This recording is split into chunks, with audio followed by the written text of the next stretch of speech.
Kembali lagi di channel Hukum ID. Bersama saya Rizka Haryanja. Saat ini saya sedang bersama dengan Wakil Ketua Umum Pengurus Pusat Ikatan Notaris Indonesia, Bapak Mugaira Johar, di mana beliau juga salah satu penasehat kami, penasehat spiritual yang banyak berperan untuk Hukum ID juga. Apa kabar, Pak? Alhamdulillah baik. Capek ya? Enggak, satu justru hari ini happy. Hari ini kita senang sekali, ya kan? Senang, bangga, satu kegembiraan yang tidak bisa ternilai. Ya.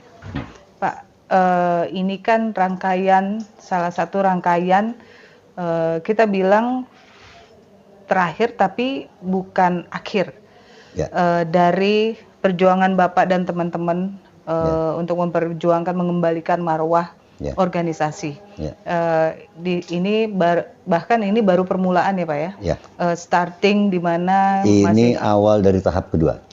Awal dari tahap kedua, yaitu harus bagaimana dengan legitimasi dan apa itu nanti Bapak dan teman-teman Bapak yang meramu itu. Betul. Nah, Bapak melihat perjuangan Bapak sampai di posisi sekarang ini itu bagaimana? Terima kasih. Selamat sore teman-teman semua, rekan-rekan notaris di seluruh Indonesia maupun para penonton yang kebetulan sedang menyaksikan wawancara kita hari ini ya. Memang hari ini adalah hari yang sangat menggembirakan buat kami Ikatan Notaris Indonesia karena telah selesainya tadi pelantikan atas pengurus periode 2023 sampai dengan 2026 yang dibawa kepemimpinan Saudara Irfan Adriansyah selaku Ketua Umum dan Ibu Amriati Amin selaku Sekretaris Umum. Kenapa saya mengatakan bahwa ini adalah satu hari yang menyenangkan buat kami? Karena memang inilah awal dari tahap kedua untuk kita bisa membuat karya dan baktinya terhadap perkumpulan Ikatan Notaris Indonesia, dikarenakan memang setelah selesai KLB kemarin, kita membuka secara umum kepada rekan-rekan yang memang mempunyai itikat untuk mau aktif dan menjadi pengurus di pengurus pusat Ikatan Notaris Indonesia, hampir 1.000 lebih yang mengajukan permohonan keinginan kepada kita. Tapi kita nggak bisa mengaspirasi semuanya. Alhamdulillah hari ini sekitar 700-an yang kita apresiasi, dan yang hadir pada hari ini untuk pengukuhan itu 641. Jumlah yang luar biasa. Jumlah yang luar biasa. Mereka hadir ke gedung rakyat ini, gedung DPR MPR RI, ya kan, sebagai gedung milik kita sebagai rakyat Indonesia, dan ini juga memenuhi aspirasi daripada semua pimpinan yang ada di gedung ini untuk bisa dilantik dan dikukuhkan selaku pengurus pusat Ikatan Notaris Indonesia periode 2023-2026. Juga kita tahu dan dengar sambutan dari Ketua MPR tadi, Bang Bambang Susetio, bahwa pesan beliau adalah memberikan pesan kepada kita sesuai dengan UUJN, kita harus mempertahankan bahwa Ikatan Notaris Indonesia sebagai satu-satunya wadah perkumpulan. Karena ini amanah. Amanah undang-undang yang menyatakan seperti itu, ini menjadi satu tugas dan tanggung jawab kita selaku anggota notaris di seluruh Indonesia, apalagi selaku pengurus pusat, untuk bisa mempertahankan harkat dan martabat tersebut. Di mana di pasal 82 itu diatur terkait dengan ketentuan ini, maka ini menjadi satu pedoman buat kita. Alhamdulillah semua berjalan dengan lancar. Saat ini sedang terjadi berjalan prosesi rapat pleno yang pertama untuk pengurus pusat. Tadi dari DKP juga hadir. Dari Dewan Kehormatan, Dewan Kajian Publik, dan Dewan Kajian Hukum, yang tidak lagi juga menjadi satu kegembiraan buat kami. Ada yang mewakili Kapolri, ada yang mewakili Ombudsman, OJK, dari beberapa bank juga hadir tadi di sini. Yang semuanya itu memang memberikan satu harapan yang penuh kepada kepengurusan periode tahun 2023 dan 2026 ini yang di bawah kepemimpinan Irfan Adriansyah untuk bisa bersinergi. Untuk apa? Untuk sama-sama kita mengisi kemerdekaan ini, untuk sama-sama kita antara notaris PPAT dan para pejabat negara itu bisa menjalankan sesuai dengan fungsinya masing-masing. Tentunya kami selaku pejabat umum yang diberikan amanah oleh pemerintah untuk bisa menjalankan dan memberikan pelayanan kepada masyarakat dalam rangka memberikan kepastian hukum. Nah, ini menjadi satu awal. Saya anggap di tahap kedua ini, ya kan, dengan menyampingkan persoalan-persoalan yang terjadi di internal selama ini, tapi kita harus bisa menunjukkan bahwa keberadaan notaris di tengah-tengah masyarakat, di tengah-tengah negara harus bisa berbuat dan bermanfaat bagi bangsa dan negara. Pak, tapi ini agak sedikit keluar dari acara kita hari ini, Ya. bahwa sekarang sudah sah menjadi 2 PP ini. Saya nggak mengatakan seperti itu. Oh, tidak boleh. Ya, tapi walaupun secara Ada satu, mungkin Rizka bisa melihat nanti di lobi, ya kan? Ada ucapan dari Menteri Hukum dan HAM, Profesor Yasona Lauli. Ini satu hal yang sangat menggembirakan buat kita. Walaupun dia mengatakan tidak bisa hadir karena kesibukan, tapi dengan adanya karangan bunga itu menunjukkan satu respon yang positif, ya kan? Karena apa? Kami hasil KLB itu mempunyai tekad untuk tetap bahwa IAIN ini adalah satu-satunya perkumpulan sesuai dengan UJN, gitu. Ya. Jadi komitmen itu sama dengan komitmen Pak Menteri. Ya. Ya. Tapi fenomena yang terjadi saat ini di beberapa daerah, Bapak, untuk mempertegas bahwa mereka ada atau kubu mana ada, Ya. itu kan selalu membuat ada satu fenomena PLT atau fenomena adanya confer wheel, double confer wheel atau apapun itu bentuknya gitu, Bapak. Itu Bapak menyikapi ini bagaimana? Dan kalau seandainya di daerah itu sudah muncul dua kepengurusan, artinya rekonsiliasi menjadi jauh. Gini. Saya coba mengingatkan dulu ya. Kalau memang ada kepengurusan definitif, ya kan, di dalam satu wilayah, lalu diberhentikan, ditunjuk PLT, lalu PLT ini melaksanakan confer wheel, ini nggak bisa judulnya dengan nama confer wheel, harus confer wheel luar biasa. Teman-teman silakan lihat di statuta kita di ART, ya kan, ketentuannya seperti itu. Yang kedua, apakah kepengurusan kami melakukan hal seperti itu? Untuk dan atas nama perkumpulan kita menjaga itikat baik, kesatuan dan persatuan, dan menjunjung tinggi UJN terkait satu-satunya perkumpulan yang ada di lingkungan notaris, ya kan, dan berbadan hukum, kita menghargai sekali. Gak pernah kita cawe-cawe. Jawa Timur kemarin baru malam jam 12 kita bisa melihat bahwa terjadi hasil daripada confer wheel. Kita nggak cawe-cawe, ya kan? Kita serahkan sepenuhnya kepada semua notaris yang ada di Jawa Timur, dan saya yakin dan saya percaya mereka sangat paham dan mengerti tentang ketentuan dan aturan apa yang diatur oleh anggaran dasar dan rumah tangga.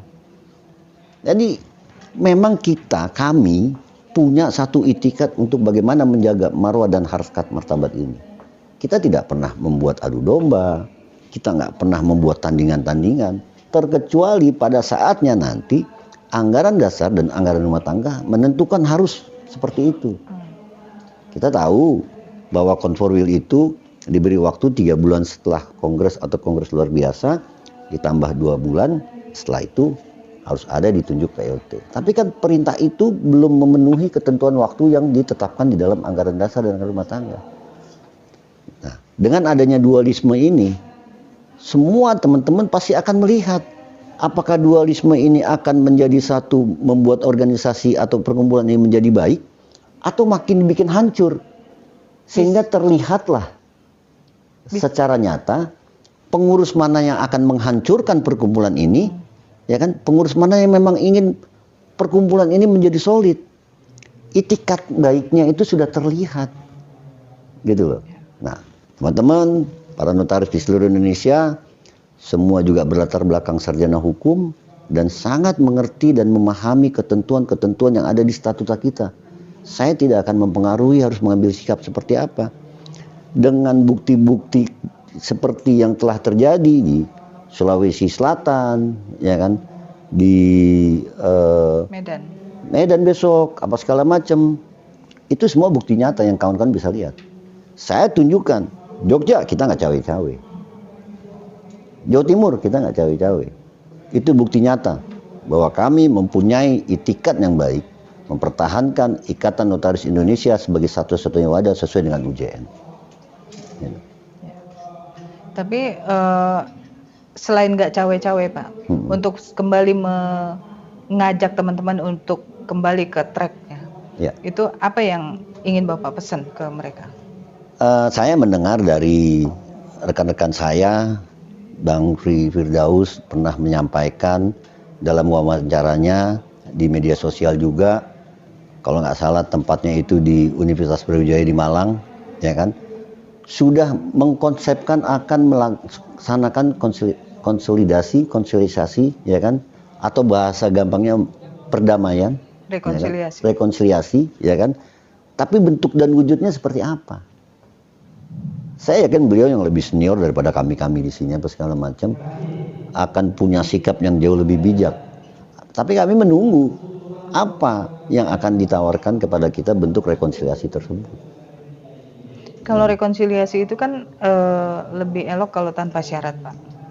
Betul. Jadi misalnya Bapak turun, mereka juga turun. Nah itu apa titik temu dari rekonsiliasi yang dimaksud? Pak Menteri sudah pernah juga menyampaikan kalau perlu adakan kongres lagi bersama, kan gitu. Tapi kan kita menunggu konsepnya. Konsep dari? Kita percayakan kepada Pak Menteri selaku pejabat negara yang ditunjuk untuk melakukan pembinaan terhadap notaris, ya kan? Bukan terhadap perkumpulannya, tapi terhadap notaris. Namun apa yang menjadi usulan dan pendapat dari Pak Menteri pasti kan kita hargai, gitu. Komunikasi kita juga berjalan. Terbukti hari ini dia mengirimkan karangan bunga sebagai ucapan segala macam, dan itu kan satu responsif yang sangat positif, ya kan? Itu.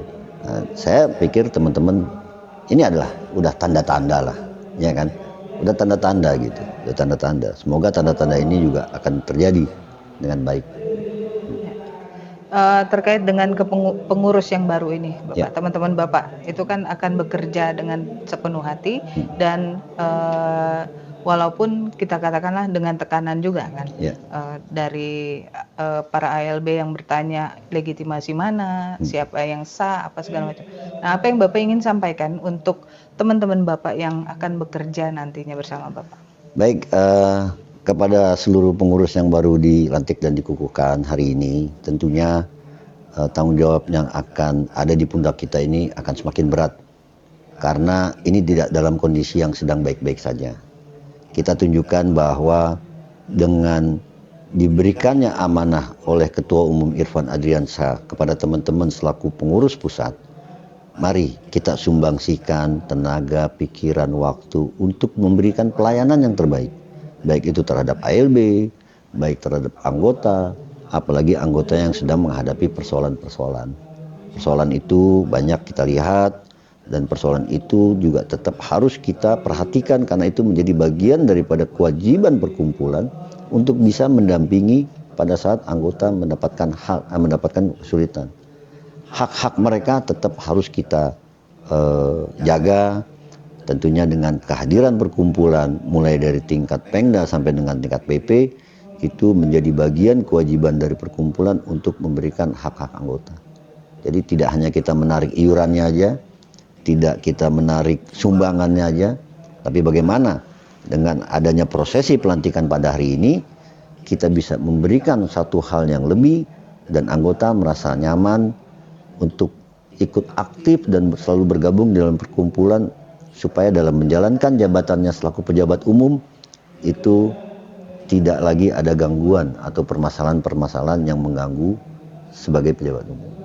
Pak, tadi beberapa jam yang lalu kami ngobrol dengan Medan, Pak Iksan Lubis. Beliau menggarisbawahi bahwa KLB kemarin itu surplus, intinya itu, karena dikelola dengan baik. Betul. pesan moralnya adalah ketika organisasi dikelola dengan baik itu akan berefek positif juga. Nah, Bapak mau menanggapi apa? Bapak mungkin ngerti apa yang saya maksud nih. Jadi begini, dengan 1.100.000 sebagai biaya untuk penyertaan melaksanakan kongres atau kongres luar biasa, ternyata masih ada saldo kok. 1 miliar lebih. 1 miliar lebih, ya kan? Luar biasa kan? Ya. Bagaimana dengan penyelenggaraan yang selama ini telah dilaksanakan dengan nilainya di atas 2 juta? Berapa surplusnya? Kalau keuntungan itu kita kembalikan lagi kepada anggota, kepada Pengda, kepada Pengwil, perkumpulan Ikatan Notaris Indonesia ini pasti akan jauh lebih besar. Jauh lebih bisa memberikan satu pelayanan yang baik, dengan sistem yang baik, dengan ketentuan yang baik, karena didukung dengan hasil-hasil yang telah didapatkan dari usaha-usaha yang diperbolehkan oleh anggaran dasar dan rumah tangga itu. Jadi teman-teman juga saya melihat kemarin kan ada LPJ terkait masalah KLB. Dan mereka juga kaget juga dengan kita menekan harga penyertaan dalam pelaksanaan KLB 1.100.000 ternyata bisa mendapatkan kelebihan dari dana tersebut berapa? 1M lebih, ya kan? Apalagi kalau penyertaannya 2M. Nah, inilah bagaimana kita mengelola satu manajemen yang baik, bagaimana kita mengatur bicara masalah keuangan, ya kan? Karena keuangan ini kalau tidak dilaporkan dengan baik, dengan benar, dengan transparan, maka timbulnya akan jadi fitnah. Hal-hal seperti itu, ayo kita buka secara transparan supaya tidak terjadi timbul fitnah. Dan ini termasuk dari rekomendasi waktu KLB untuk mengusut atau meminta LPJ dari sudah ada dalam putusan KLB di Komisi C, yang tentunya itu juga menjadi tanggung jawab semua pengurus untuk bisa melaksanakan rekomendasi-rekomendasi KLB itu. Tentunya kan harus ada proses. Kita akan bikin tim nanti, ya kan? Tim itu akan bekerja. Tentunya sekarang ini udah zaman teknologi, ya kan? Yang namanya keluar masuk perpindahan masalah keluar masuknya uang itu semua bisa ngelihat. Apalagi ada OJK, ada PPATK, ya kan? Ya. Ya. Jadi artinya penyelenggaraan KLB kemarin bisa menjadi jurisprudensi juga ya Pak? Harus. Untuk seluruh Pengda, Pengwil. Yang Rizka harus pahami dan sadari hari ini hadirnya dari Ombudsman dan hadirnya dari OJK, ya kan? Ini kan karena kita sudah membangun satu komunikasi. Silaturahmi sudah kita bangun, ya kan? Tinggal kita mau bawa kemana ini. Gitu. Makanya ayo saya ajak semua teman-teman, marilah kita bersatu kembali. Kembalilah kepada ketentuan dan aturan yang semestinya. Jangan ditabrak-tabrak, jangan dibungkus-bungkus. Karena semuanya itu nanti akan ketahuan, semua akan dinilai, gitu loh. Saya dengar kok bagaimana pelaksanaan yang mereka laksanakan di Sumut kemarin. Saya tahu persis. Gitu. Yang terjadi bukan mempersatukan, justru di internal mereka sendiri sekarang sudah terpecah-pecah. Nah, kita nggak pengen seperti itu. Justru mensumbangsikan tenaga dan pikiran di dalam perkumpulan itu untuk menyatukan. Dengarkan semua keluhan yang ada di notaris-notaris di seluruh Indonesia. Jangan dengerin teman-teman kuping kanan, kuping kiri yang ada di sekitarnya. Terkadang itu malah membuat kita jadi terjerumus. Ya kan? Tapi dengarkan anggota. Apa yang menjadi keinginan anggota? Apa yang diharapkan sama anggota? Yuk kita wujudkan semaksimal mungkin. Memang tidak ada yang sempurna. Tapi kita mendekati sempurna, kita mendekati suatu keinginan, itu pasti ada jalan keluar yang ditunjukkan oleh Tuhan Yang Maha Kuasa. Di beberapa waktu ke depan itu akan ada 2 konferwil, Medan, Sumatera Utara, dan Jawa Barat. 4. Oh, 4. Besok itu Lampung. Lampung. Ya kan, tanggal 13 Sumut, Kalimantan Tengah, dan Sulawesi Barat. Baru tanggal 16-nya Jawa Barat. Dan itu Bapak dan teman-teman itu tidak cawe-cawe ya? Itu memang yang berkoordinasi sama kita. Ya kan, dia menyampaikan, melaporkan jadwal-jadwal pelaksanaan konforwil itu, ya kami selaku pengurus pusat harus hadir di dalam pembukaan konforwil, lalu akhirnya adalah harus melantik hasil konforwil tersebut. Oke. Begitu teman-teman, tadi udah jelas ya bahwa organisasi kalau dikelola dengan baik itu akan berefek baik untuk para anggotanya. Betul, betul. Terima kasih Bapak waktunya. Ya, terima kasih teman-teman semua. Sampai ketemu lagi di lain waktu dan kesempatan yang lainnya. Ciao.